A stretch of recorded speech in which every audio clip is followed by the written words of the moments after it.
Hello brothers and their sisters, welcome back to my channel. तो अब Virginia map में होता क्या है? देखो यार, वर्जीना मैप में 60 बंदे होते हैं, एक तुम होते हो, बाकी 59 तुम्हारे दुश्मन होते हैं। तुमको लूट करके उन सबको मार के एंड में विनर चिकन डिनर करना पड़ेगा। अच्छा, क्योंकि किसी भी चीज़ का स्ट्रक्चर समझाना बहुत ज़रूरी है। जैसे हमें स्कूल और कॉलेज में स्ट्रक्चर समझाए जाते हैं। फॉर एग्जांपल न्यूटन का लॉ ऑफ ग्रेविटेशन पढ़ाया ऐसे जाता है कि जैसे न्यूटन ने ही ग्रेविटी को ईजाद करा था। हालांकि न्यूटन ने ग्रेविटी को ईजाद नहीं किया था, ग्रेविटी पहले से भी थी। क्योंकि उससे पहले भी सेब जमीन में गिरते थे, ऐसा नहीं था कि सेब हवा में उड़ जाते थे। अच्छा, लेकिन न्यूटन ने सिर्फ थोड़ा सा ऑब्जर्व करके उसका नाम रखा। अगर न्यूटन उसका नाम ना रखता तो हमारी जिंदगी कितनी आसान होती।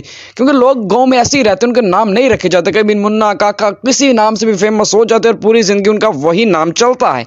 अबे साले तभी। और हम भी ग्रेविटी को इस नाम से याद रख सकते हैं कि इसमें शक्ति है, ताकत है, ये चीजों को नीचे खींच दिया। लेकिन नहीं, न्यूटन को नाम देना जरूरी था। और न्यूटन नाम देने के बाद चुप नहीं रहा। न्यूटन ने उसके बाद law of gravitation, Newton first law of motion, Newton second law of motion, पता नहीं कितने लॉ न्यूटन देगा। और सब बच्चों की जिंदगी में अजाब ढाल गया। हमको मारो, हमको जिंदा मत छोड़ो सालो। मैं कॉलेज स्कूल वाले पे हैरान को सिर्फ ये समझाया जा रहा है कि न्यूटन का लॉ ऑफ ग्रेविटेशन है, Newton first law of motion है, Newton second law of motion है। ये नहीं बता रहे कि न्यूटन को है, कहां से आया, कैसे आया, ये वो नहीं बताते। वो सिर्फ बताते हैं कि न्यूटन ने ये इजाद किया था, न्यूटन ने वो इजाद किया था। हालांकि उनको बताना चाहिए कि न्यूटन कौन था, कहां से आया, कैसे आया, उसका पूरा नाम क्या है। मैं तुमको शर्त लगा के बता सकता है कि तुम लोगों को ज्यादातर को नहीं पता होगा न्यूटन का पूरा नाम क्या है। तो मैं तुमको बता देता, उसका पूरा नाम है आइजैक न्यूटन। अच्छा, हमको न्यूटन से क्या लेना देना, हमको तो पबजी मोबाइल लाइट से लेना देना है। लेने देने से याद है, मेरे पूरे हो चुके 2 किल। तो बंदा फिर मेरे सामने, अब मेरे सामने होगा, मैं तुमको छोड़ेगा क्या? बिल्कुल नहीं छोड़ेगा।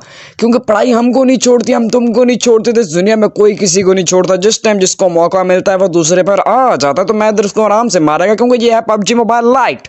तो लाइट चीजों को इतना हैवी बनाने की क्या जरूरत है? लाइट हो तो लाइट के तरीके से खेलते। तुम लोग देख सकते हो, इधर मेरे पूरे हो चुके हैं 3 किल्स। किल से मेरे को याद आया कि आइंस्टाइन भी तो एक साइंटिस्ट है ना यार। उसने भी इतनी ज्यादा थेरियां दिया, मतलब उसने सिर्फ थेरी पे थेरी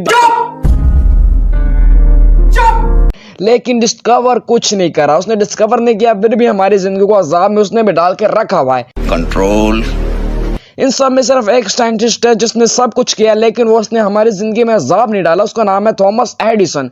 उसने चीजों को आजाद भी करा, लेकिन किताबों में उसका नाम दूर दूर तक नहीं। हमको नहीं पढ़ाया जाता law of Thomas Edison, theory of Thomas Edison. हमको सिर्फ बताया गया कि उसने बल्ब बनाया, और वो भी किसी किताब में नहीं लिखा हुआ। ये ऐसा साइंटिस्ट होना चाहिए।